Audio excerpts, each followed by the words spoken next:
Hello साथीहरू, good morning, नमस्ते। तपाईँहरू कस्तो हुन्छ? सन्चै आराम हुनुहुन्छ होला। तपाईँहरूलाई मेरो ब्लगमा स्वागत छ। आज ड्युटीकै क्रममा पुनः एउटा नयाँ लोकेसन, नयाँ ठाउँमा आएको छु। यहाँ थुप्रै किसिमका मिसिनहरू हेर्न सक्नुहुन्छ र यहाँ पार्क जस्तो पनि ठाउँ रहेको छ। पार्क अलिक राम्रो रहेछ, गर्ने ठाउँ र समुद्र छेउमा रहेको छ है ठाउँहरू।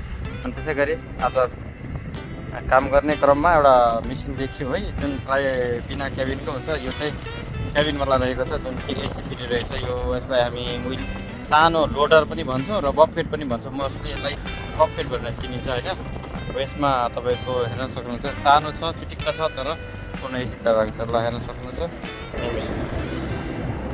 यो रहेको छ बफेट, सानो लोडर भनौँ र स्किट लोडर पनि भन्छ यसलाई। यो चाहिँ एसीवाला रहेछ है, पुरा क्याबिनवाला। यसमा क्याबिन भएको छ।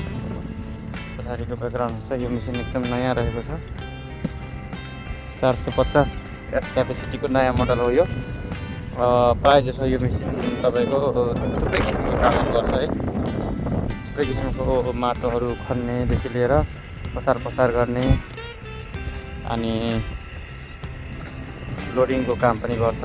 सक्नुहुन्छ बकेट पनि ठुलै रहेको छ र यो पूर्णतः क्याबिनवाला रहेको छ। क्याबिन भएको मेसिन हो। अनि यो क्याबिनवाला मेसिन अलिकति महँगो पर्छ नर्मल अरू बकेटभन्दा, तर यसमा चाहिँ मान्छेलाई धेरै आराम छ नि।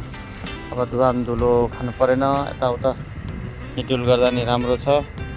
अनि एसीमा हुन्छ, दिनभरि काम गर्दा पनि थकान महसुस हुँदैन। यहाँ चाहिँ निकै नै राम्रो खालको मेसिन रहेको छ।